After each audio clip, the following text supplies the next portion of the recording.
Hi everyone, I'm Vikas from gadget bets. నేను ఈ iPhone 15 ని ఆల్మోస్ట్ 1 మంత్ బ్యాక్ తీసుకున్నాను. సో ఈ 1 మంత్ లో నాకు నచ్చిన పాయింట్స్ అండ్ నచ్చని పాయింట్స్ ని ఈ వీడియోలో డిస్కస్ చేస్తాను. ఇది రివ్యూ కాదు, ఇది జస్ట్ నా యూజర్ ఎక్స్పీరియన్స్. ఫస్ట్ నాకు నచ్చిన మెయిన్ పాయింట్ వెయిట్. మీరు ప్రో మోడల్స్ కి కంపేర్ చేస్తే లైక్ 13 ప్రో 14 ప్రో చాలా హెవీగా ఉంటాయి, కానీ 15 ప్రో అలా ఉండదు. వెయిట్ తక్కువ ఉంటుంది అండ్ యూజ్ చేసేటప్పుడు చాలా ఈజీగా అనిపిస్తుంది మనకు కూడా. Next thing display. నేను ఐఫోన్ 12 నుంచి ఐఫోన్ 15 ప్రో కి స్విచ్ అయ్యాను. సో నాకు డిస్ప్లే వైజ్ గా చాలా హ్యూజ్ అప్గ్రేడ్ అది. ఎందుకంటే ఐఫోన్ 12 లో మనకి జస్ట్ 60 హెర్ట్జ్ డిస్ప్లేనే ఉంటుంది అండ్ బ్రైట్నెస్ లెవెల్స్ కూడా అంత బాగుండవు.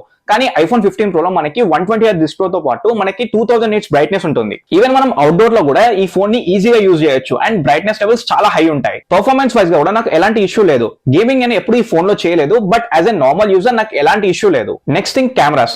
యాక్చువల్ గా నేను స్విచ్ అవడానికి మెయిన్ రీజన్ కెమెరాసే. ఎందుకంటే నేను 12 లో షూట్ చేసేటప్పుడు నాకు జూమ్ చేస్తే క్లారిటీ ఉండేది కాదు అండ్ సినిమాటిక్ వీడియో కూడా నేను షూట్ చేయలేను. కానీ ఐఫోన్ 15 ప్రో లో మనకి డెడికేటెడ్ గా ఒక 3x లెన్స్ ఉంటుంది కాబట్టి ఈవెన్ నేను జూమ్ చేసినా కానీ క్వాలిటీలో ఎలాంటి ఇష్యూ లేదు అండ్ సినిమాటిక్ వీడియోస్ లో కూడా నాకు ఈజీగా నేను షూట్ చేయగలను. ఫోటోస్ వీడియోస్ అన్ని టాప్ నాచ్ ఉంటాయి. వీడియో క్వాలిటీ అయితే అన్నిటికంటే చాలా బెస్ట్ ఉంది. చాలా మంది ఐఫోన్ 15 ప్రో అనగానే హీటింగ్ ఇష్యూ అని అంటున్నారు. టు బి ఫ్రాంక్, ఏ ఫోన్ అయినా ఎక్కువ యూజ్ చేస్తే హీట్ అవుతుంది అండ్ అవుట్డోర్ లో యూజ్ చేస్తే ఈజీగా హీట్ అవుతుంది. ఐఫోన్ 15 ప్రో లాంచ్ అయినప్పుడు కొన్ని హీటింగ్ ఇష్యూస్ ఉండేవి నిజంగానే, బట్ సాఫ్ట్వేర్ అప్డేట్స్ తర్వాత అవన్నీ రిజాల్వ్ అయ్యాయి. ఈ 1 మంత్ లో నేను యూజ్ చేసినప్పుడు నాకు ఎప్పుడు ఓవర్ హీట్ అనిపించలేదు ఫోన్ అయితే. ఎక్కువ టైం నేను వీడియో షూట్ చేసినప్పుడు ఫోన్ కొద్దిగా హీట్ అయింది, బట్ ఇది వెరీ నార్మల్, ఏ ఫోన్ అయినా హీట్ అవుతుంది. ఇవి నాకు నచ్చిన పాయింట్స్ ఐఫోన్ 15 ప్రో లో. నేను సాటిస్ఫై అవ్వని వన్ థింగ్, బ్యాటరీ బ్యాకప్.